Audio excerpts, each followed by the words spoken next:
Well, hard to believe, but this is it. This is the last lecture for space operations. I hope you have enjoyed having all the different speakers come to our class or visit us on Zoom or whatever, but had quite a range of visitors, you know, a lot of different topics and different personalities and sense of humor and so on. And so I hope it's been somewhat entertaining and hopefully it's been really informative. I also hope you read some of the book. I know there's a lot of pages in the book, and if anybody read the entire thing, I would like to know that. I would be surprised. I would be impressed. but I hope you read a lot of it. I hope you read some of it. You know, that book is being published this year, and we would love to have your feedback on it. So any comments you have on that, you know, we would love to have that. And likewise, I probably just want to put in a plug right now in for the whole course. I'm sure by the end of this lecture today, we'll probably be running out of time. You know, this course is it costs some money to bring it to you. It's even though the department, you know, backed this course from the beginning with a lot of enthusiasm, it cost them a lot of money because I was flying people in, you know, and having them stay over and paying for their expenses and so on. So it does cost the department a fair bit of money to run this class, and we have not been able to run it every year. We ran it 4 years in a row, and then we had to skip a year because we just did not have the funds. And this time we had to run it with less than before. And so I just want to put a plug in for you guys. You know, please, you know, if you have feedback, good or bad, hopefully there's some good feedback. But in Pika, you know, we really could use your words there in Pika.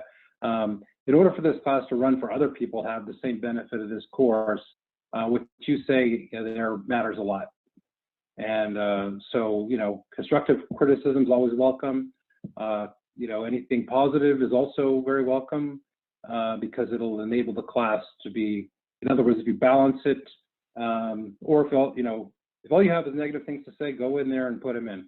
But if you have something positive to say, please don't forget about Pika, because most people who go there to complain.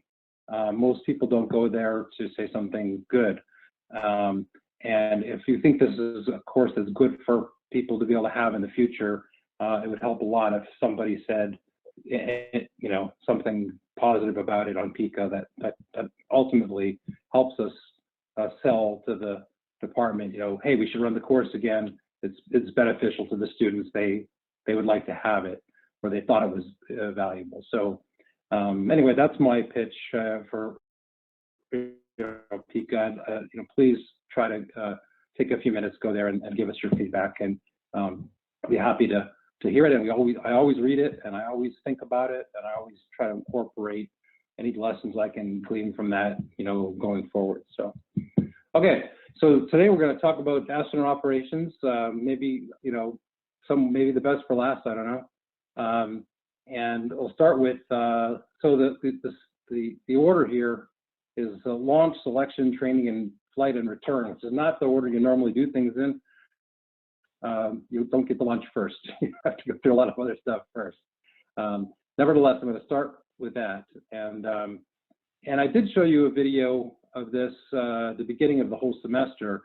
I'm not sure if we saw some of this or not, but I took the sound out, and I know it's not going to play well on you know, over Zoom, so I took the sound out.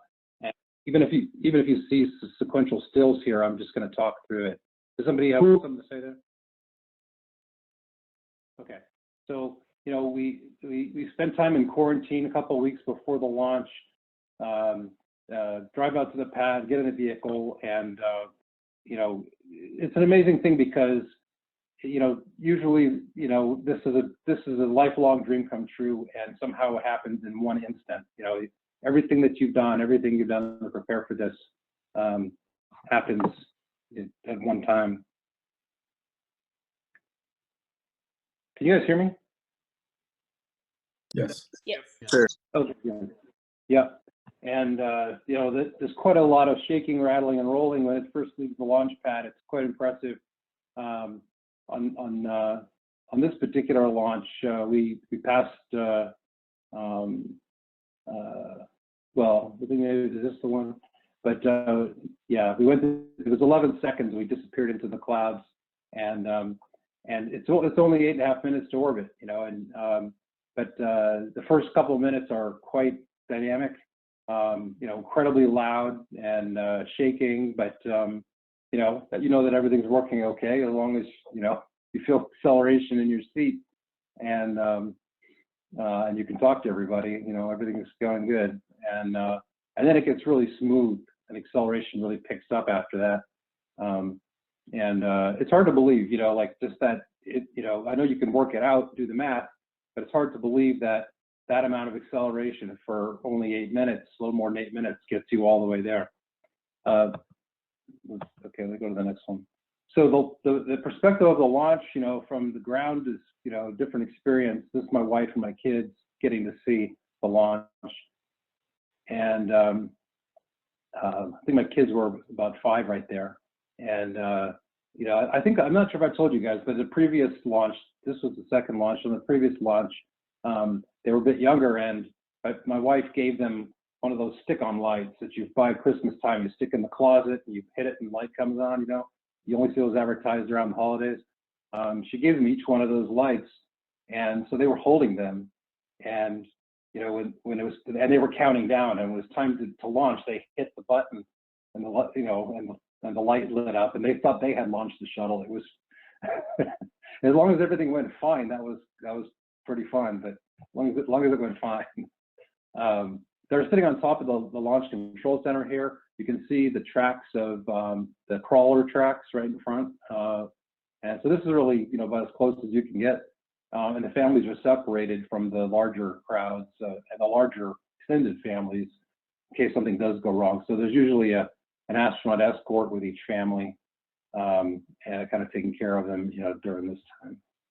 So you saw some pictures from Joe, Dr. Gervais, with the Obamas or Barack Obama. So they came down to this launch, and but the reason they came, the reason, there's maybe multiple reasons, but I had met him previously, the December before that, and told him, hey, this is one of the last launches of the space shuttle. If you're ever going to see it, if you haven't seen one, you've got to come down for this. So they did, and then as you heard from Joe, we didn't launch that day when they came, and so we ended up getting to see them while we were in quarantine instead. But on the previous time that I met them, I offered to fly something in space for them, and so I did. And then after the mission, after I came back, I got to go to the White House and give it to them. And so that was neat. So the 4 of us went to the White House, and there's a couple things about that that were really neat. I thought that, first of all, you're all dressed up, and my kids, they're about the same age as right here, a little bit older, and they're all dressed up, and we're walking in to right outside the Oval Office, and I was just waiting, for for when the time was going to start, to then bring my daughter in and tell him this is my daughter Natasha and my son Dimitri, and so I was ready to do that introduction. But what happened was he walked out of his office, and he walked straight over to Natasha, who's a 6-year-old girl, and he said to her, "Natasha, you look so pretty. Come on into my office." And so the feeling that she had, she was going to see the president, and the president knew her. He knew her. It was really, really neat. And then what happened in the office was Michelle changed things. It used to be cookies, I guess, in the office, and she said, "None of that stuff. It's all apples." So there's a coffee table with apples on it, and my son loves apples, so he's looking at the apples, and Obama says to him, "Go ahead, take one. It's fine." So he takes an apple. While we're talking to him in the Oval Office, he's munching on this apple, and then about a few minutes later, I realized he's done with the apple and he doesn't know what to do with it. He's looking around like, what's he going to do with this apple? And he's also 6 years old. And anyway, Obama reaches out and he puts the apple core in Obama's hand. So the president has to worry about what to do with his apple core that day. So here's a picture of now in the Oval Office. You can see Dimitri munching on the apple there. So that was and I'm handing Obama's looking at the object that I flew for his family on the mission. So, okay, so I want to talk about the selection process a little bit. If I was in the class right now, I'd be asking you how many of you guys think you're going to fly in space someday, and you know, I don't know how many of you are interested in that ultimately, but hopefully you're interested in some kind of career in space. And you know, this is the kind of thing that the kind of advice you get is really interesting from different people, especially when I was, you know, younger, your age, and younger even, and was thinking about wanting to do this. No one could take me seriously, and I got some interesting comments. So here's the bad advice. So one I can't see my whole screen, but so one of the things you can hear from someone is that, hey, you got a better chance of getting hit by lightning 60 times, which is apparently true. And although not, I mean, since I look at the statistics, it's probably not true that one person has a better chance getting hit 60 times. Forget your dreams, be realistic. Any monkey could do the job, but why would you want to do that? I had a colleague at university who said, that's a job for a monkey. But anyway, better advice. Your future is up to you. Maybe there's some luck involved, but that to me is where hard work meets opportunity, and you have to just make your own path and believe in yourself. There's a lot of qualifications, that are, we look at to bring in new astronauts. I was on the selection committee during one of the selections before I left, and this was part of my list, what I was looking for. And there's nothing here that you wouldn't really look at for any job, but there's a couple things that maybe stand out. Operational experience is underlined here because you really want to have somebody who is not afraid to use a tool to fix something, or has some experience hands-on operating something, like, for example, someone who doesn't drive and never has driven a vehicle. You live in New York and you don't drive, and you don't have any, if a bicycle is all you've ever driven, well, there's some experience you don't have, If you know how to fly a plane, that's good experience. If you know how to follow procedures for things, that's why things like, that's why some things are important. Things that you will do as an astronaut, like scuba diving. There's a lot of procedures and operations. So these are some of the things we look at. The process itself is pretty intense, but it takes about a year altogether for the committee, because they're looking at thousands and thousands of people, and we picked, and the one I was part of, we picked 8 from 16,000. And there's several cycles of people. So first it's downloaded to, first there's a skimming off the top of the ones that don't really qualify. Then it's downloaded to 300 people that seem very qualified. And then 120 of those get interviewed personally to spend a week getting interviewed. And that interview is as a group, 20 at a time. And during that week, there's all kinds of medical tests and psych tests and skill tests. And then there's one major interview with a panel. And there's a bunch of social events and things. But some of these tests are interesting. Like one of them is, I'm sure they still do it.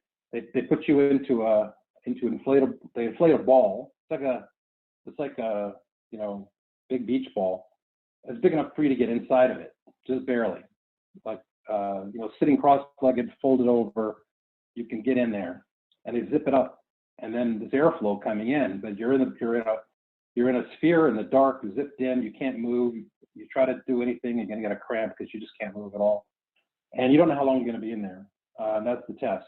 So they're monitoring you, got an EKG on you and everything, and they're just seeing how claustrophobic you are. And you don't know how long you're gonna be in there. On the other hand, you have a schedule. Hey, I got an ultrasound in 25 minutes, so it can't be longer than that, or what, whatever you have on your schedule must be the time limit. But the other thing is like the psych tests. They, lots of psych tests and written as well as oral. Often 2-on-1 with, two psychiatrists, and they ask you impossible questions. You have to choose one. You've got to kill your brother or kill your mom, so you have to choose which one. And so there's a lot of impossible questions that are ridiculous. And then there's a background check, and this is true for a lot of jobs that you may apply for too. Any job that's going to need a security clearance is going to require a background check. Those can be pretty thorough. They go back 7 years. They look at all the people that you work with that For this, they go back much further. They went back to childhood friends and acquaintances, and they tried to find people who I wouldn't have picked myself that happened to know me and ask questions. So I heard from people that I hadn't heard from in many years. Suddenly, that they were approached and asked questions about my patriotism and anything that I did when I was younger. And so, if you have any aspirations of doing something, politics or that requires a security clearance, think about the people that you're pissing off for whatever reason. So the one person who you didn't get along with will be the one person that says something bad about you. Anyway, it's very thorough, and hopefully, people say good things about you. And then they rank people in a different category. So if you're a pilot candidate, they rank the pilot candidates, rank the engineers, doctors, scientists, educators as well. And then they decide how many they need from each category based on flight requirements and also job needs, ground job needs. And everybody waits for us magic phone call, and there's a lot of lore about who's going to make that call, who's going to call you if you get in, and who's going to call you if you're being told sorry. So, anybody have a question? I'm hearing some.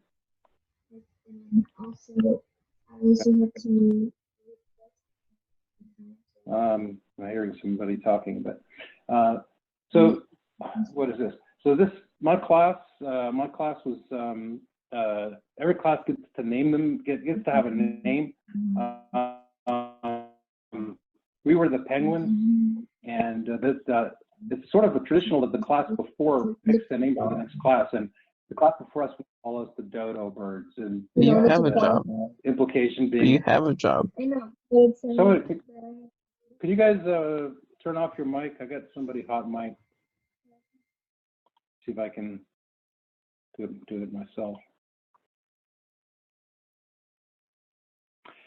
So anyway, they're flightless, extinct, stupid birds, and that's what they wanted to call us. But somehow we managed to switch that to penguins.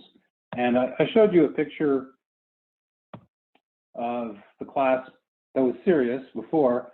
This is we're always taking a serious and a funny picture. So this is our class. And interesting kind of for me now to look at this group because a lot of people left before I did. Some are still there. If you can see my cursor here, so Tracy's still there, Sunny's still there. She's about to fly again, hopefully.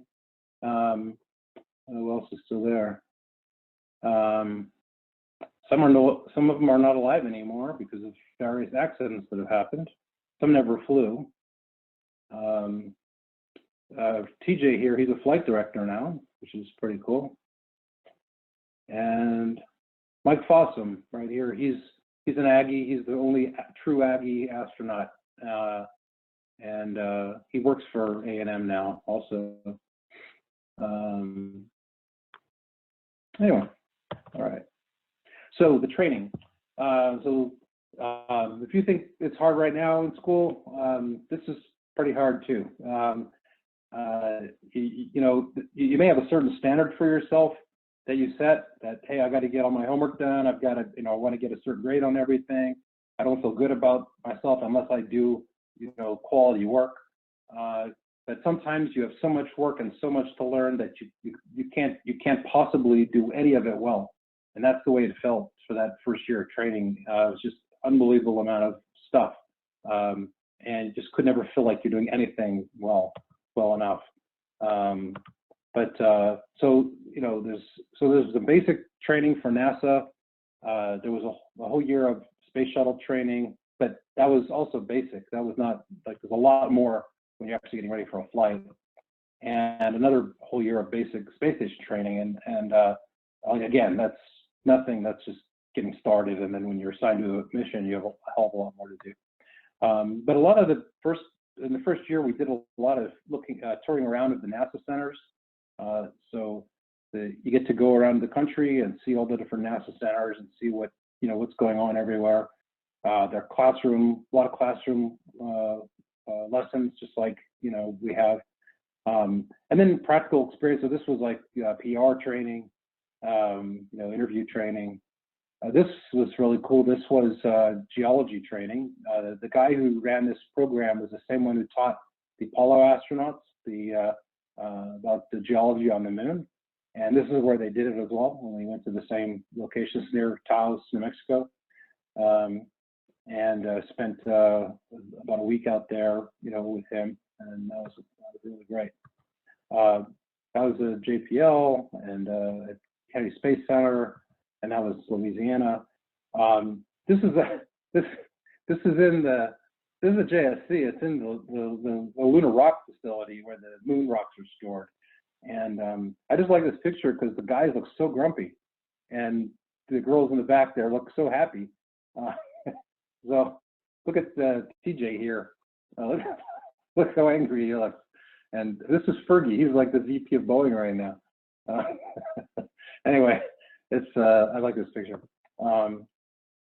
And the other training, we get to do some generic training. This is on the KC-135. You saw a picture of the other day, the zero gravity training. This is a guy named Zambo. We call him Zambo in our class, doing push-ups on the moon gravity push-ups. We do a lot of survival training, emergency training. This is kind of a lot of reasons for this. I mean, this teamwork and leadership, but some of this is also just surviving if you crash, if you have to eject from the T-38. Or land, the space vehicle somewhere remote. So a lot of it is a lot of techniques. But if you've done a lot of camping, it's camping. And also water survival. So we have to be ejection seat trained for the T-38. And so this is parachuting and then being rescued. So dropping, instead of dropping out of a plane, we did it this way, and we dropped into the water from paragliding, basically. This is a helo dunker. Turns upside down, drops underwater. You're strapped in, and you have to get out in the right direction. Rescue from the water. Learning how to do that. That was pretty fun. And then there's a lot of shuttle survival training. So if you have to evacuate the shuttle has a mechanism for blowing the hatch and a pole that reaches far enough out that you hook into, and that the point of that is that as you exit the hatch, you slide down that pole, and it makes sure that you don't hit the tail as you depart the vehicle. It's very specific circumstances where you can get away with this. I mean, you'd have to be at a low enough altitude. The vehicle would have to be controlled, but you know that you're not going to be able to land on a runway. And so you're basically ditching, and the suit, these orange suits, launch and entry suits. The backpack has a whole life raft in it. So you land in the water, you get out from under the chute, you inflate the life raft, you get in it, and practice doing all that in the suit. It's very challenging work, but you have to be able to do it. And then T-38 training. This is it's really valuable, for us because so many of the things that we do are simulated, and this is the one thing that's not. It's a real vehicle. It's real-time decision-making, real-life consequences, and communication, navigation. A lot of skills that that are really relevant to what we're doing. When you're with a crew and you're assigned to a mission, you have a crew. One of the funnest things we get to do is fly together to go to things. So I think this might be going from Houston down to the Cape, going down to the Kennedy Space Center, 4 planes and 1 shuttle crew, and this is a lot of fun. Okay, so expedition training. So a lot of that training was true regardless of whether it was shuttle or space station. Now for space station, we had a whole other set of training that we did called expedition training, and these were much more intense in the field, teamwork, leadership, so survival too to some extent, but a lot of it had to do with just working as a team under duress, and that's what this was all about. This was in Cold Lake, which is in Alberta, and that helicopter you see over here, they dropped us off in the middle of nowhere, and then for 7 days, and with a sled and backpacks, and we were off. The temperature range was -10 to -40 the whole time, usually on the colder side of that, and then we had a radio, and they gave us commands. So they were torturing us basically. They would say, "Hey, set up camp at these coordinates." So we would do that. And every camp is all set up. Everybody's exhausted. You try to get a little bit of sleep. As soon as, but they're hiding in the woods somewhere. We never saw them. We never ever saw them. They were wearing snow camouflage gear, and they were apparently tracking us.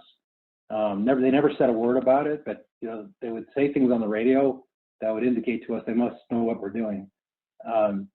And they would say, suddenly, okay, pack up the camp and move it to these other coordinates. Like as soon as we got the camp all set up, they would tell us to take it down and move to another coordinates. And it could be middle of the night, and everybody's exhausted. And so we would, we basically took turns of being leaders for the day, and try to get 2 guys to sleep. Anytime there's 4 hours or 2 hours, 2 guys sleep so they're ready to do something.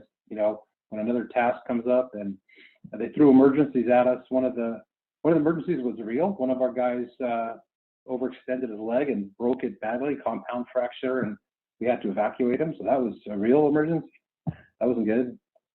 He's not in the picture here because so we start off with one more guy than you have in this picture down here, and then they had another one where while we were traveling somewhere, a bit of a blizzard.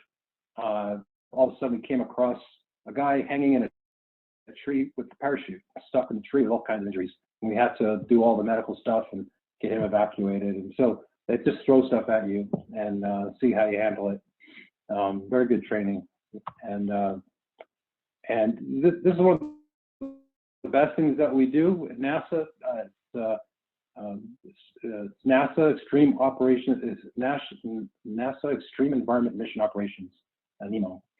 This habitat is off the coast of Florida, underwater on the mountain on the bottom, and we go spend like my mission there was 9 days, and you go out. You spend about 6 hours a day outside doing simulated EVAs. Basically, you're doing some kind of research, coral research or something, but it's basically like an EVA. You're collecting data, you bring it in, and you handle the whole thing like a real space station mission.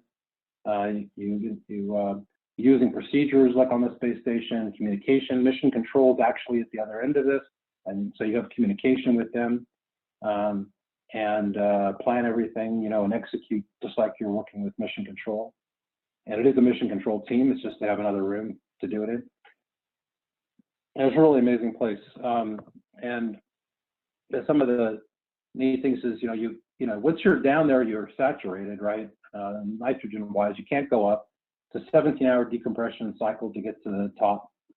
And so when you're out and you're doing things, up is not an option. You can't go up. You'll die if you go to the surface. The only place to go for safety is back to the habitat. And so some of the time, after being down there a week, you'd be out at night, far away from the habitat. And the habitat has lights on it. And so you'd be like out doing something, far away from the habitat. Surface is not an option. You can't see it anyway. Everything's pitch black except for what you see in your lights. And, there's one light off in the distance on the habitat, you see it there. And that's the only safe place, that's the only place you can take off what's on your head and come out of the water. And it really had the feeling of being on another planet. And the thing about it is you're depending on real life support systems to keep you alive. Obviously the consequences of a mistake are there, real life consequences. You have to maintain the equipment. So it's a very serious operation and very, very good training for, it's a very good space mission analog. And that's why we do it. And then we spend time training all over the world because, the space station has been a big international venture, and the high fidelity simulations for different parts of the space station are in different places in the world. So like in Russia, you have the high fidelity service module and FGB. In Japan, you have a high fidelity Japanese module, and in Europe, you have a high fidelity European module. You might have those modules in Houston, for example, but they don't work. It's just a shell. You have to go to the other facilities to train on the details of working those modules. But these pictures are all in Russia. This is a Soyuz trainer, and this is a centrifuge. And you have to have practice going up to ultimately 8 Gs. A little control room up here. You go in here and go up to 8 Gs for 30 seconds because that's kind of the integrated worst case for a Soyuz landing. And the Soyuz is the rescue vehicle, regardless of your plan for how you're getting up and down. The Soyuz has been there as the rescue vehicle. So you may come down in the Soyuz, and everyone has to go through that training. A couple more pictures from Star City in Russia. A bunch of us looking at the space station flying overhead. This was kind of cool because it was like the first time ever saw the space station fly overhead and knew everybody on board. They were our friends, and then that was pretty neat. These cottages are NASA built in Star City to train, for Americans to train there. This is what Star City kind of looks like. That's the training centers. It's all gated. It's a military base.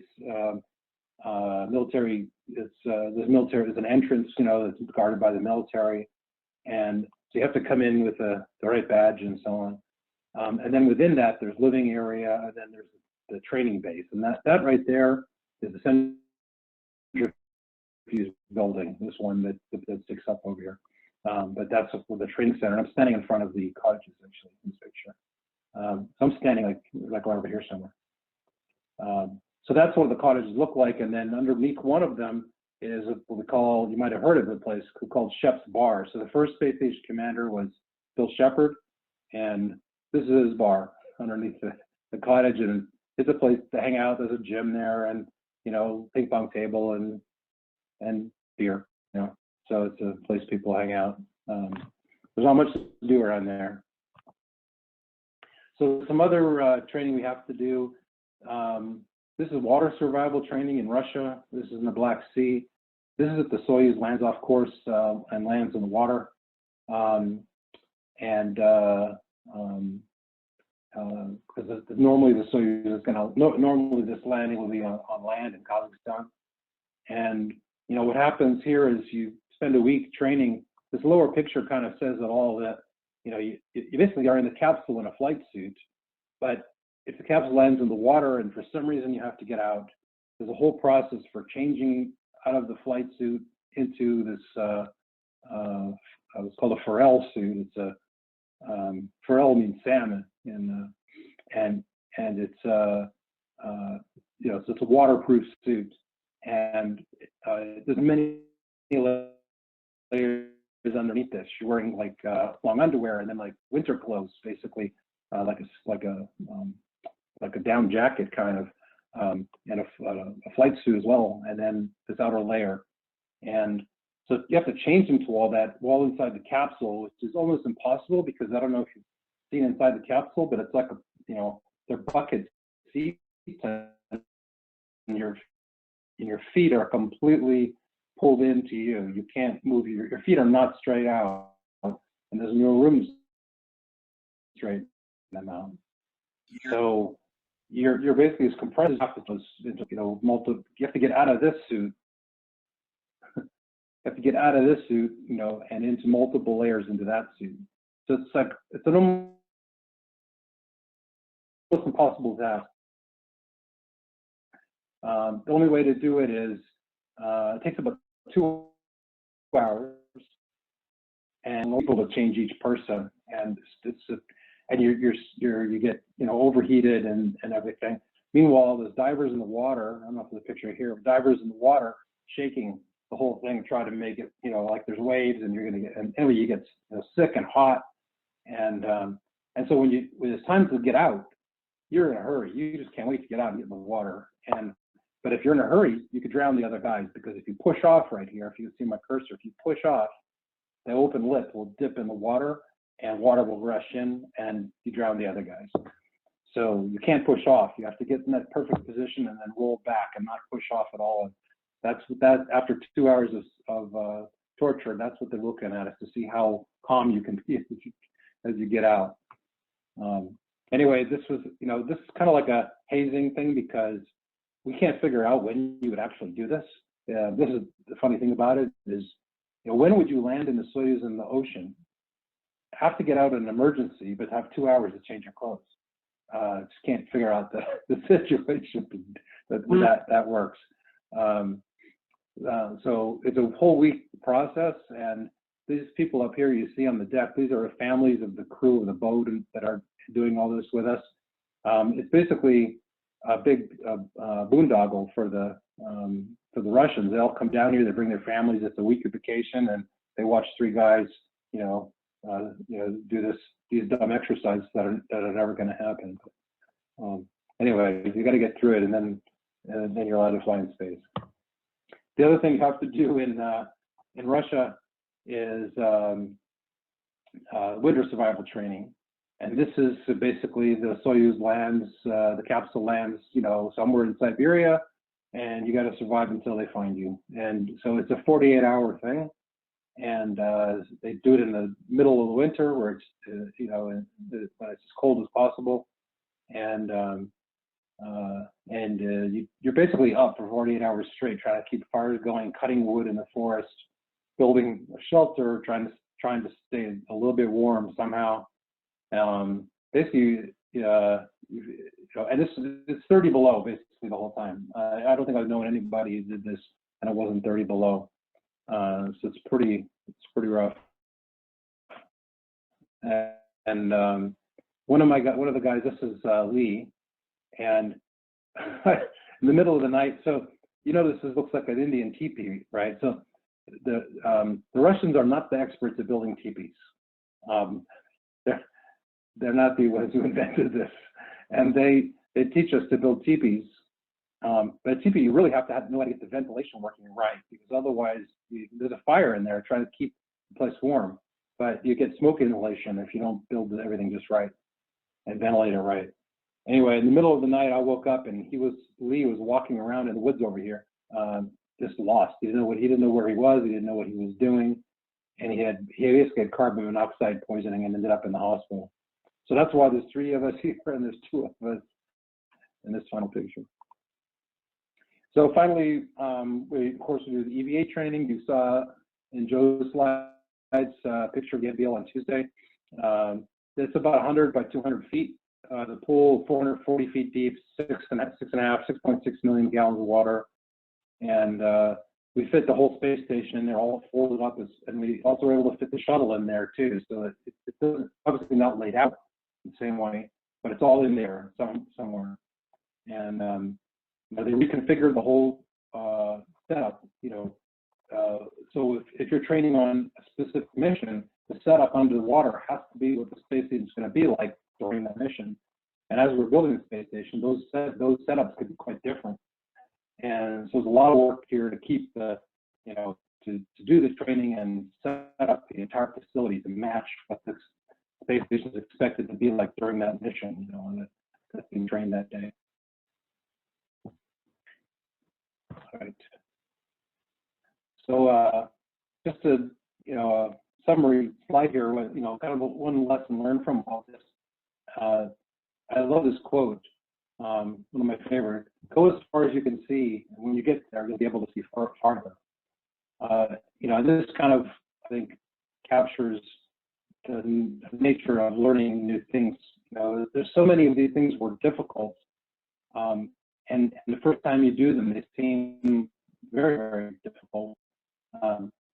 And somehow it's something that you did before that gives you the confidence, hey, I did that, so I can do this. And then once you've done that, wow, if I was able to do that, I should be able to do this. And it's just, a stepwise thing that, helps you gain confidence from your previous experience. And that's a good way to look at things. For example, with Aquarius here, one of the training exercises was we have to be able to find our way if we were lost underwater in the dark, and if something happened, we lost our mask. So we had to basically buddy breathe, without masks, and be lost, and have to find our way back to the habitat. And when you open your eyes in the water, the salinity was unbelievable. So for me, I could open my eyes for 2 seconds, and then the burning of my eyes would be unbearable, and I had to close my eyes. So I'd open for a second, to try to figure out what's going on, and close them and squeeze them again. But buddy breathing and being lost, and not having a mask, that's a scary situation, and you sure wouldn't want to be in that situation without the practice. But once you do it and you've practiced it, and well, if I had to do this, I might be able to survive this because I know how to do it. And there's a lot of experiences like that. Okay, so that's where I am. Okay, so what I have now is, so that's the training, and what I have now is, I guess I'll stop for a second and see if anybody have any questions about the training.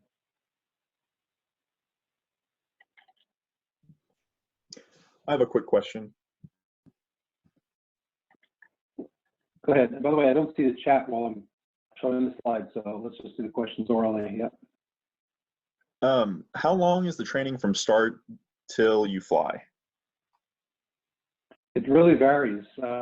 So there's a couple of years of basic training, and that after the couple of years of basic training, then you get your wings. So you're basically eligible for a flight assignment. Once you do a flight assignment, it's possible that with the shuttle flight, people were able to fly within 2 years. So that definitely has happened. The space station training, because there's so much to learn, because there's so many things on a shuttle flight for 2 weeks, if you're the robotics guy, you're probably not the EVA guy, and you're not the pilot, so you don't have to be an expert at everything. For a space station flight, you need to know everything about the Japanese module. You need to know everything about all of the science. You need to know everything about, everything that has to be done in the space station. You need to know something about it. We started to divide up that training because we were training everybody on everything, and it was taking about 4.5 years for the training after a flight assignment. And so you would train for 4.5 years as a backup. Then you would go into your prime assignment and hopefully fly within a year. It could be longer, but within a year or two after that.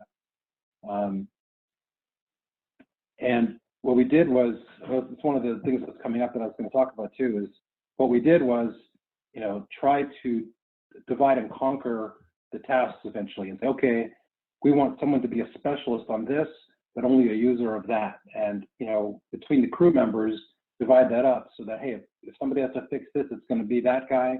And, maybe they need a backup so this, and the rest are not, you know, or they're trained only as users, and that could reduce the flow. So now the training flows down to like a year and a half or something like that, of basic training for the space station. That's after the initial 2 years.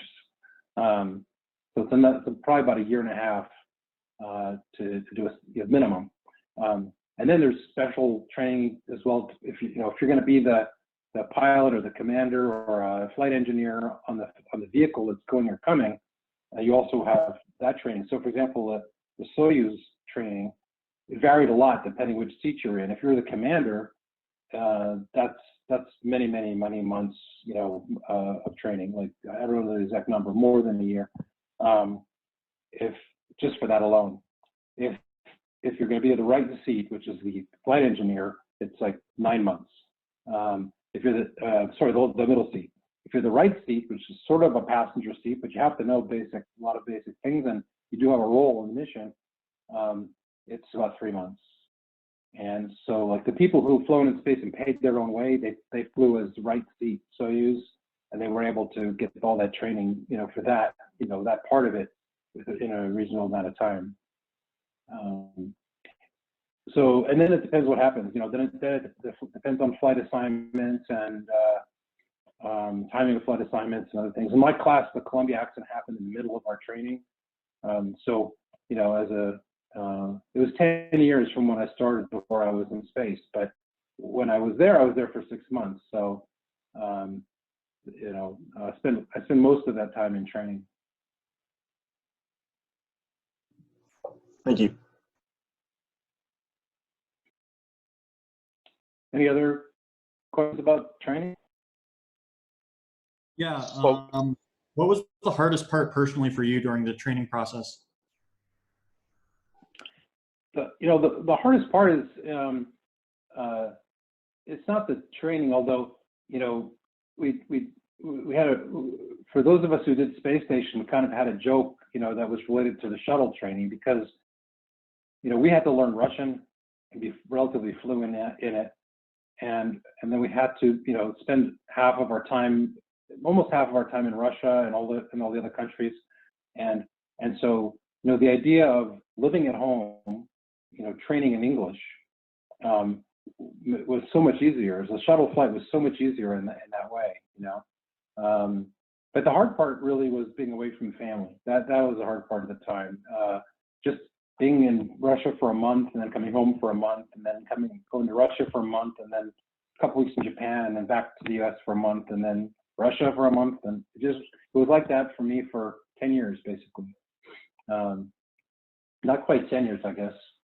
But I guess 8 of those years was pretty much like that the whole time. Where each year I spent about 4.5 to 5 of my months in Russia, probably 2 months, you know, in Canada, Europe, and Japan, and the rest at home. And it's hard on, if you have a family, it's hard on your family too, because they learn how to cope without you, and then you come back and now you're in the way. They don't want to do things your way. They want to do things the way they've been doing it. And so, yeah, definitely hard on the family. That's part.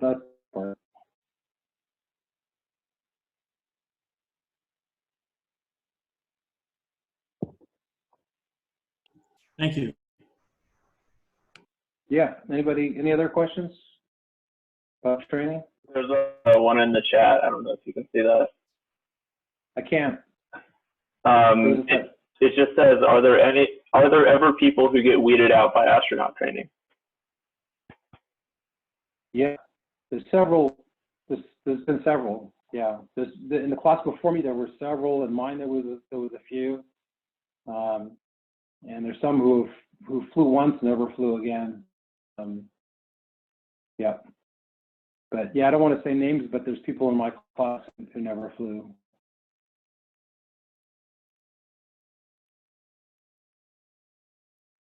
And it's usually because of, you know, it's something, you know, that, you know, all of the training, you're being tested all the time, you know, every single day, everything you do, they're teaching you and observing you. And so, you know, if you're having trouble, you know, being at the level they're expecting you to be at with something, you don't understand it, you should understand it, you just had training on it already, or it's taking you too long to get something, and you can get help to to overcome a hurdle. And people have different backgrounds going into things, so some things are harder for some people than others. But if you're consistently having trouble being good at something, and the efforts to help you overcome that aren't making a difference soon enough, they can start disqualifying you from being able to be on that kind of mission. That you couldn't be the one who does that kind of a task, and possibly not get to fly. Was there a sense of competition in between the astronauts, or was it more, I don't know, some camaraderie with the whole weeding out process? There's a little bit of both. I'd say most of them, I think became really good friends. But there's a few people who are really competitive, and and they don't do well. It's not that they're not going to do well at their tasks or their whatever, but they're not going to do well.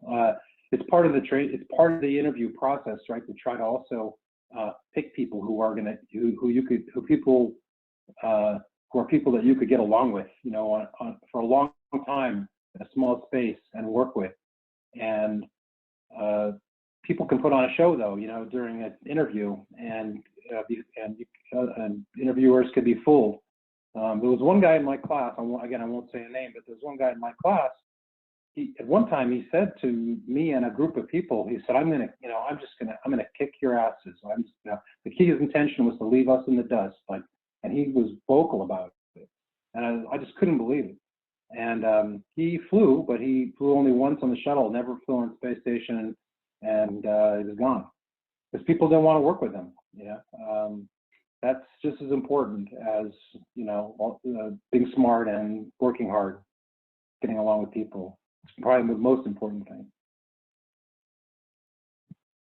All right, I'll keep going. So this next part, I'm going to go pretty quickly through. I'm going to have to pick and choose a few things here rather than do all of them, and I kind of knew that, but that's okay. These are kind of like lessons learned from the crew perspective, and there's a lot of different subject areas. So the first one is the Capcom, and I did talk to you about this in a previous class, how important it is to have experience in the control center and understand the communication with the crew from this side, the control center side, so that when you're in orbit, when you ask for something or say something, you have an understanding of what's going on the ground to accommodate your request or solve the problem or address what you said. How you say it, what you say, can create a lot of work for people. And anyway, this is so important that they've made it now a requirement for space station. Anybody who flies a space station has to be qualified and work in the control center with a Capcom first. That previously. The other thing that I want to mention as a lesson learned is it's a really hard thing to avoid, and I've seen it on both sides. In fact, I think it's that guy right there. Maybe not. But I've sat next to the flight director and had the crew say something, and I'm recording this right now, so I'll be careful how I say this. But the crew would say something, and then the flight director would say something. Capcom would send that up to the crew, respond, and then when the communication stops, flight director turns to Capcom and says, "What the hell is that asshole? What the hell is that asshole thinking?" So like the interaction is not nice, but the attitude is bad. And where I've seen a crew member, get on the radio and say something like, patronizing, like, "I love the way we all work together. You guys are so smart, and we really count on you to help us do everything right. And so we know you're going to do the right thing. Figure out what to do." Then let go of the mic and then say something really nasty about what's going on down there, a bunch of idiots or something like that. So that's terrible, and so there's an us versus them it's really hard to avoid this us versus them thing when you have people working in remote locations from each other. And it's really important not to do that. It's really important for both sides to work hard, extra hard, you know, to keep that camaraderie very positive, you know, even what's not seen by the other side for morale, you know, just overall morale and team spirit. It's really important. And that's an unusual thing. That doesn't usually happen, but I have seen it happen. And that's just a mode you don't want to get in. And it's it comes up anytime it doesn't matter who the group is. There's a group here, and there's a group there, and they're interacting over a radio. They don't see each other, and they start playing the blame game, you know, this way. Yes, it's a very good lesson to watch out for. I'm going to skip rendezvous and docking for a second. I think you know, the main thing is, you know, we need a better mix of autonomy here versus manual, because the shuttle was very manual and a lot of basically 4 hours of hard work by the crew and tons of training to do something that eventually, you know, should be automated. I'm going to skip this one. That's the tank. This is a tank that we use, the personnel carrier. When with an accident on the launch pad and you have to escape the launch pad, we practice getting off the launch pad in an emergency. Robotics, so this is again, this is different topics and some of the lessons learned. Robotics is Dr. really Chamitoff? an interesting thing because I think you're Yes. one slide ahead. I don't know if anybody else is having this problem too. I see the tank slide now. Okay, yeah, now it's robotics. Okay, yeah, I keep forgetting there's a bit of a delay there. Yeah. Yeah, with robotics, you know, robotics is, up until now, you know, for NASA, you know, in space doesn't mean R2-D2, right? It means you're controlling a robot arm and you're flying it and you're looking at displays and you're trying to make sure that it doesn't hit anything and accomplish the task, you know. So there's a lot of checking. There's a lot of camera looking at cameras and checking where the elbows and wrists and objects are to try to make sure things don't collide, and that what you do with the hand controllers makes things move in the way you expect. And the training for robotics is incredibly intense verbally. And it's one of these things where you have to think and talk at the same time. And one thing we noticed is it's extremely hard for foreign nationals who English is not their first language to fly our robotic arm, because their expectation is they're doing the task, but they're also continuously verbalizing what they're thinking and what they're checking, and that's really hard if it's not your own language. So we've had some challenges, you know, with that. So communication is really important, and also there's a buddy system aspect to this that, you know, you have to get used to the idea that having a buddy watch over you doesn't mean you're not being trusted. It means the two of you together are being trusted to do something right. And it's a job of both of you to make sure between each other that you catch everything.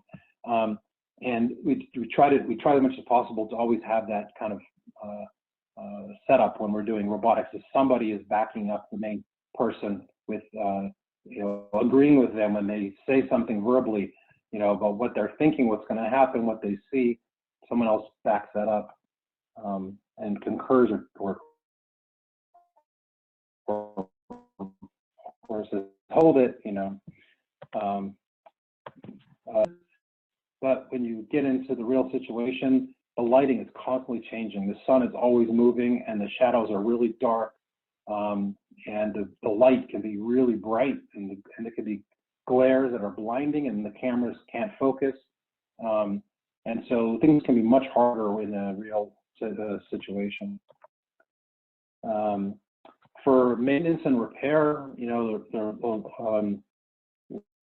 lot of, we talked about the dissimilar redundancy already. And this middle picture here is the carbon dioxide removal assembly, CEDRA. And it was never made to be taken apart to put back together, but we have to do that now. And I think I might have mentioned this, it's like a 9-hour job to do this and get it right. That's what I'm doing in the middle picture there. And, you know, everything that, you know, needs to be designed for the possibility of maintenance. And now we know that that was basically a philosophy of building everything for the space station that we would revise if we were going to do it again. Is no one's getting that box, so don't worry about it. That's not true. And the other thing is, you know, this thing we worry about called normalization of failure. Like there were a lot of times when something's wrong, a circuit breaker's down, we don't have the replacement, or it's an outdoor circuit breaker, so it's going to take an EVA to fix it. Meanwhile, the whole space station's in a different power configuration because that circuit breaker or box is down.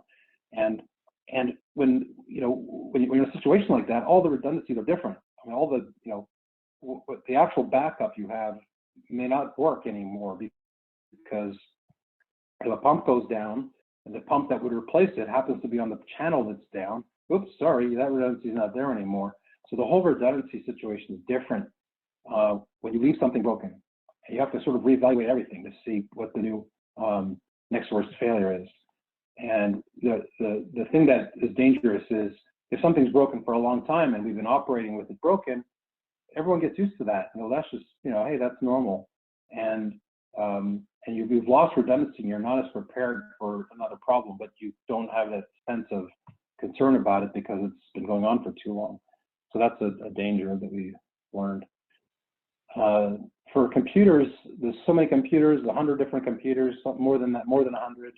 You see them everywhere. There are different types of computers. This one here is, custom for this rack. Some of these are custom for robotics, and that's a commanding display that's hooked up to this one here. You can command, actual systems on a space station with. You can't do that on this one, for example. That would be only European module components. And there's different computers, different interfaces all over the place. Commonality would make things so much easier for training and for operations and to avoid mistakes. We've tried to do a lot of standardization, but it would take a lot. You could do a lot more. Okay. This was my favorite picture that I took out of 22,000 pictures, so I thought I would show it to you. The neat thing about this was that a new camera came up on my last flight, and we used to have Nikons with an ISO setting of up to 800. This one had 12,000, and all of a sudden, this was a completely dark night shot out the window with them. I had a witch's hat, dark thing around me to keep the light out for the module I was in to take this picture. And with the naked eye, you could barely tell the shuttle was there. So there was a 5-second exposure, and with an ISO of 12,000. And so there you go. Once I took that picture, people saw that they started doing a lot of photography like this. And this was the first one. And so there's a lot of cool pictures like this where you can actually see the stars not blurred. And the ground is blurred a little bit because we're moving over the ground is pretty fast, but 20-second exposure, the stars are blurred. Here they're almost sharp. Anyway, there's a lot of little details about photography, but it's just an example because you would set up video and for like an event with the ground, and the thing that could mess you up is the camera settings. You got something important to do at a certain time, and one setting's wrong on a video camera, and you lose it. You lose the whole thing, or it doesn't come out well. And so you have to be really vigilant to check things because a lot of things you're only going to get one chance to capture them. I was going to tell a story about the public affairs here, but I don't have too much time left. Earth science, sorry, go ahead. Question? There's a question here that's in the chat that asks, are there more astronaut candidates from the civilian side or the military side? It pretty much, I would say more civilian side, but not by much, because a lot of the flight engineers come from the military side also. So you have pilots, flight engineers, the docks could also be, typically flight docks, so they could have military background. So you end up getting military in the engineering and doctor category as well. And so I think it's slightly now, these days, I think it's slightly more non-military, but not by much, if that's true. Pretty close, pretty even. Another quick question for you. Yeah. Since any way can be up in space, do y'all find that inside the ISS, everything is kind of oriented in the same direction, or in most pictures, it looks like all the computers are all facing the same way? Right. Yeah. So that's a good point. So in this picture here, if I turned around to the other wall, things would also be oriented the same way. So it kind of makes this area the ceiling and this area the floor. Rather than have the other wall be upside down, this way at least, two walls are accessible without reorienting yourself, and it gives you that sense of up and down. And so that's true in all the modules, is that the left and the right side are both, one way up. And then, which way the racks on the bottom are oriented and on the top, that's not, it doesn't matter. But yeah, a lot of things are labeled that way too. So if you preferentially go in that orientation, this is Scott Kelly. If you stay in the orientation that he's in, and look left and right as you go down the corridor, you'll see things labeled, and the writing will be correct for that orientation. Yeah, so that helps a lot, actually. Yeah, that's a good question. Was there a lot of studies done on you having an orientation and helping astronauts rather than just having everything not oriented to like ground and ceiling? I couldn't hear all that. Say that again. Was there a lot of studies in the beginning that showed that having a ground and a ceiling helped the astronauts with orientation in space and during their mission? I don't know. I'm not aware of specific studies. I don't know if it was just a practical thing or if there were particular habitability studies. I'm sure there probably were habitability studies that you could probably point to that have looked at this.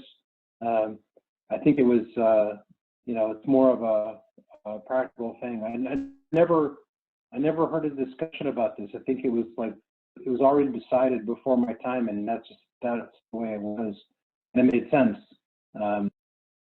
So I don't know if a better answer for that question. That's a good question.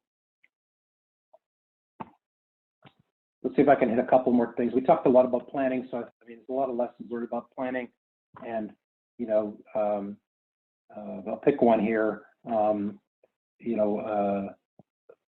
Let's say scheduling conflicts. So a lot of times the ground would try to figure things out because they could see that there was something was going to be challenging on board in terms of making something work. For example, exercise. They would work really hard to schedule the exercise so it all fits, everybody gets to do it. And but on board with a few people, it's easy to say, hey, Mike, can I use the bike now? Okay, sure, go ahead. That's it, it's done, And so there are a lot of things that the crew can just work out. The ground doesn't have to get involved in it. But anyway, there's a lot of lessons learned in planning, and I know you guys talked about that a lot with Alex when he came up. I talked about this already, basically breaking down the training into operator, specialist, and user training. So the specialist can fix something. The operator is the one who knows how to use it well. And the user, so for example, let's take the toilet, for example. A user has to be able to use it. An operator could also change out the containers, which are a normal operation. It has to be done once in a while. The specialist could fix the thing if it's broken. Okay? And we would break down the task that way. And when I was there, we were specialists on everything. And then we broke it up into these categories so that we could do the training in a more realistic amount of time. And then, if there's a Japanese astronaut on board working the Japanese module, there's no reason for them to fix something in the Russian module, and that's a good way to operate. Managing inventory and stowage is a really big problem, really big challenge. Let's see, maybe just take one. I'll pick one of these here. You know, one of the things is just crew time. Like, the time, you know, somebody came up with an estimate that the time is costing $70,000 an hour. When you put it all together or divide the cost of the program by the crew time on orbit to do things, you know, it's expensive. And, you know, having the crew spend time, you know, packaging and repackaging waste, putting it in certain places and splitting it apart and putting it somewhere else. They had us doing things like this that were, you know, very, very much a waste of time. And so we had a lot of debrief items related to how to handle inventory better. One of the things is just using those RFID tags, so everything knows where it is and reports automatically. One of the funny things I guess I'll mention quickly was, that some things came up with so much packing on them, like these little, I don't know if you can see any of them here, but like there's these little, see one here, but there's little, they're not that little, they're about this big, they're grounding straps. And there's grounding straps on everything, so everything is at a common ground for the whole space station. And those grounding straps would come packed into giant 2 foam blocks. So there'd be 2 giant foam blocks with 4 grounding straps in between. And then those blocks would be wrapped in, you know, another container, and then there'd be straps around them that were very hard to open. And so there was just tons of volume of packing stuff. Like, you could take that packing thing and deorbit it, it probably would make it to the ground, you know, and hit somebody. It was so well packed. and that's why so this is kind of a joke. Don't pack things for re-entry, because as soon as you take the 4 grounding straps out of this thing, you have, you know, basically a whole front car seat full of packing stuff you have to put somewhere, and it takes up a lot of space where you could use for other things. And we had tons of packing materials to deal with, and you can't get rid of them. So this is a lot of little lessons learned like that. Let me just I'm at the end here, so I'm going to jump to, there's a lot of medical stuff we talked about 2 days ago. Food preparation, crew exercise, alarms, and science. So there's other lessons here.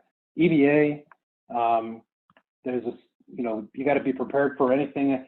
There's a story in chapter 17. If you read that chapter, the first opening part of the chapter is a story about a CO2 emergency in a spacesuit, and you get a sense of, you know, the importance of the training and knowing how to handle emergencies and being prepared, and actually thinking that emergencies are, you know, we get trained for a lot of off-nominal things, and it's very easy to get in the mode of, okay, I understand if something happens, I have to do this, I have to do that, but it's not going to happen, so I'm not going to worry about it too much. But the time to fully understand something and know exactly what to do is not, you don't want to be figuring it out, you know, when the actual emergency happens. I think the one lesson that I've learned from all this is that, you know, stuff really does go wrong, and you really have to be ready for it, and that's true in your life as well as in space. And so being prepared and really thinking through an emergency and what you would do ahead of time totally changes the situation when you do have one. That's a very important lesson. So that I wanted to get to that, and there's a few other ones here, and the last one here is landing. So when you come back, you know, to Earth from a long duration space flight, it's very challenging to recover at first. It takes a 3 days to get your balance and be able to walk it properly again. And gravity is very strong. Everything hurts to even sit down. Sort of takes as much time to get fully back in shape as it does for the time you spend in space. So, you know, as you heard from Joe, we spend 2 hours a day exercising every day, and you can feel very fit actually in space. But when you come back and you're dealing with gravity, it's months and months. So, I had a run that I used to do that had some hills, some mountains, and it took me 6 months before I could run that again the way I used to before. And eventually I got back to it. I was able to do it. But there's one more thing I wanted to hit here, and that is, you know, we have a very good approach. NASA has a very good approach to how we deal with, you know, issues that come up during a space flight, where you know, we don't blame an individual. We look at the process that Dave Whitwer told you about in the mission safety briefing, where there's multiple layers of Swiss cheese that are causing something to go wrong. And one of those layers might be the crew member pushed the wrong button, but you know, the other layers are, why did they push the wrong button? Did they not get the right training? Is that button in the wrong place? Is there some reason the procedure is written in a way that encourages them to go the wrong way? You know, is there some practice they could have done, you know, or something they could have been told that would make sure they don't do the wrong thing? Anyway, there's lots of possible reasons why something could be wrong, and we look at the whole thing and try to fix the whole thing, and not try to blame, you know, an individual, which I think is a very good way to look at things.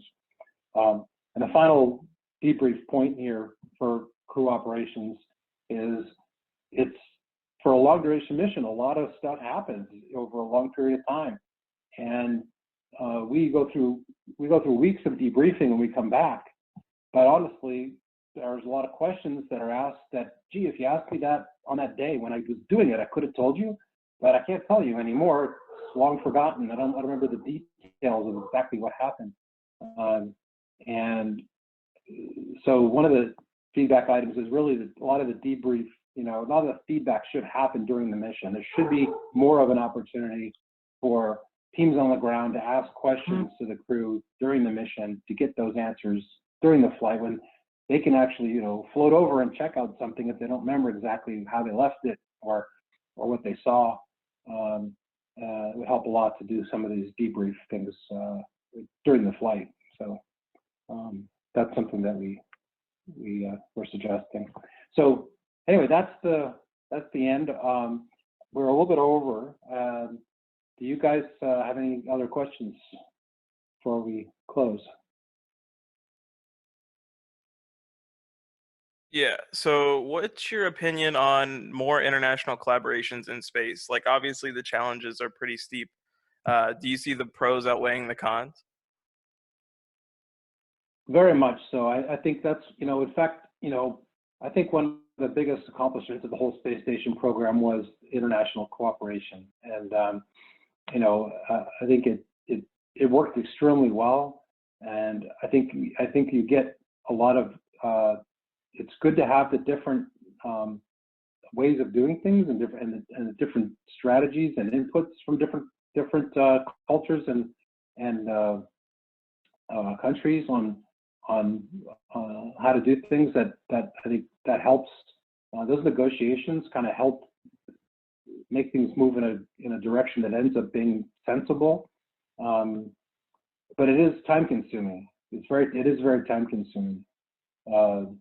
So I think, you know, from a cost perspective and from a human shared vision and peace, you know, and cooperation, for those reasons, I think you know, there's many more reasons to do this internationally that are political and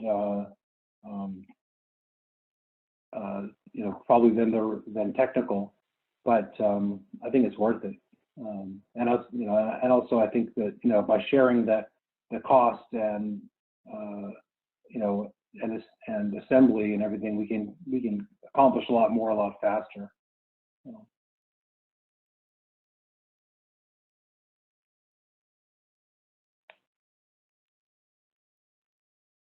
Any other thoughts or questions? What are the challenging aspects of crew operations as we move from ISS to more like planetary surface operations?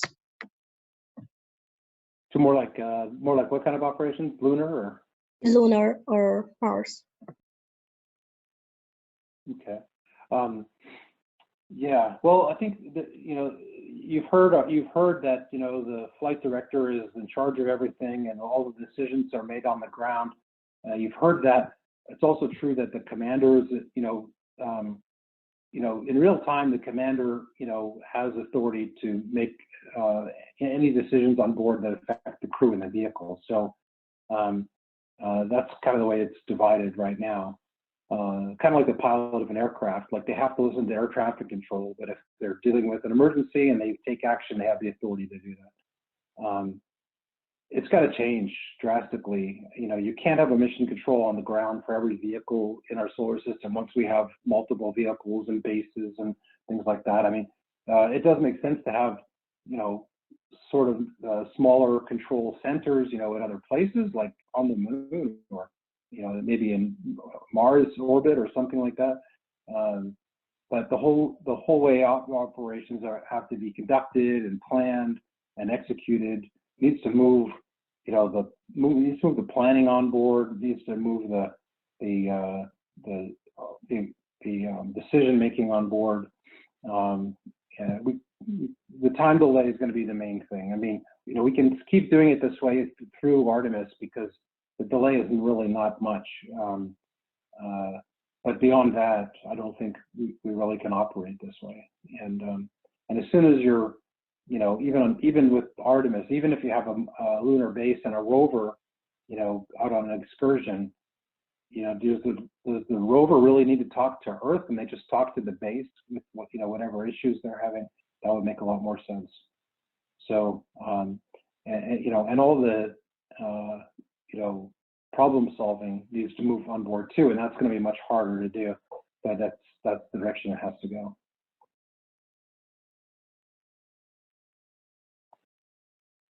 Is there an aspect of your training that still sticks with you? I don't imagine you're using your survival skills every day.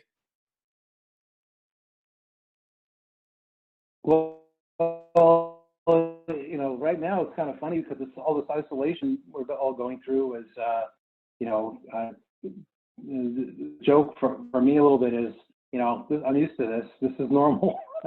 If I don't leave the house for 5 days, been there, done that. I know that I can handle this, and I'm not so sure it's my kids are going crazy, but I can handle this. I mean, at least for 6 months, I know I can handle it. No, seriously, I think,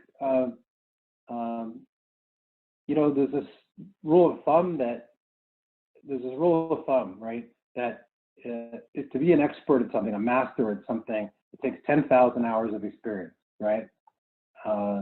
And whether it's playing the piano or, flying or whatever, if you have 10,000 hours of experience, you've mastered it. That's kind of like a rule of thumb. And the only thing in my life, that I've spent 10,000 hours doing is learning how to control the space station. So that's the one task that I know I'm good at. Everything else, is winging. So, I'm just kidding, but there's definitely a perspective aspect, I think, to the whole thing. That having seen the Earth from that vantage point, and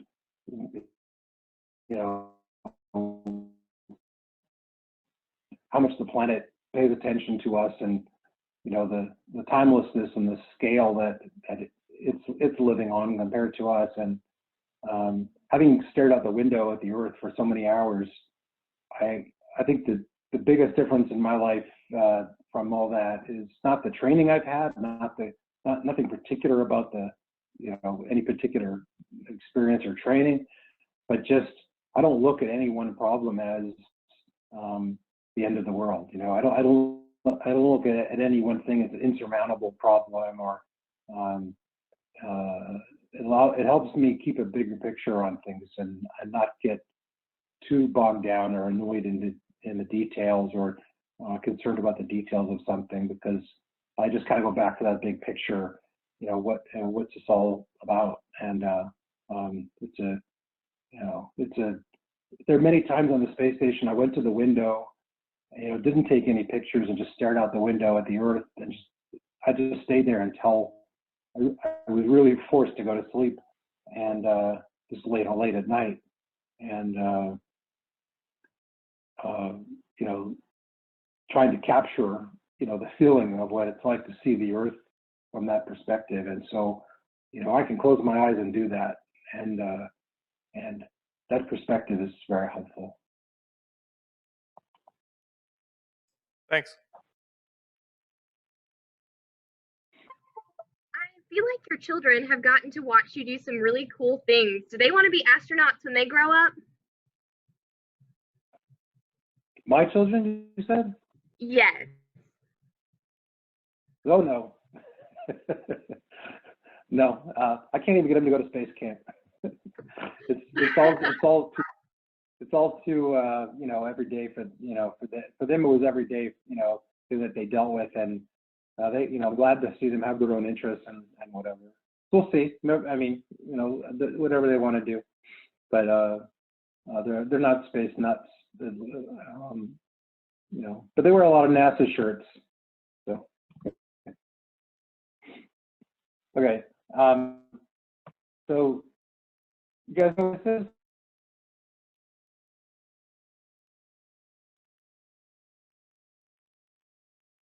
That's a pika. It's from Yosemite. I used to go do a lot of backpacking up there, and you see these guys in the high Rockies and the Sierras, and so that's just a reminder. So anyway, thank you guys. It's been a pleasure having this class with you. I hope you enjoyed it. I hope you got a lot out of it, and I'm still looking forward to seeing the final part 2 of the projects that you guys turn in.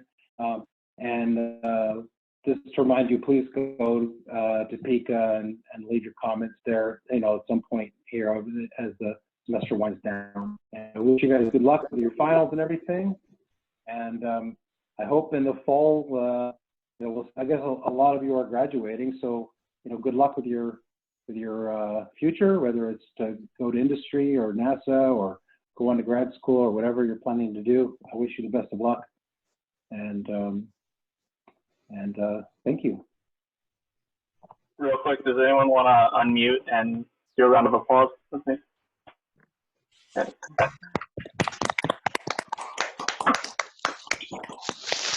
Thank you. Thank you, Dr. Chamitoff. All right. All right. All right, guys. Well, all the best. And if anybody wants to be in touch at all, between now and end of the semester, I'm here. So don't hesitate to set up a call or send an email or ask a question or anything. Happy to talk to you about your future too. So, all right. Take care. Thanks. Quick question. Yeah. Just what do you see as the biggest impact on astronaut operations of the commercial crew program? The biggest impact of the commercial crew program? I don't know. It's hard to say. We're moving into a time when there'll be astronauts in different companies too. This whole Space Force thing. I don't know where that's all going, but we're liable to find ourselves with more than one astronaut corps pretty soon, and then companies will have opportunities for people from their companies to fly as well. And so, anyway, I think more opportunities for people to fly in space from different backgrounds and different directions. Different career directions. So I'm sure it's a good thing. I'm not worried about it. I think it's a very good thing. Thank you again for this amazing class. All right. Thank you all. All right. I'm just reading your comments before I shut down.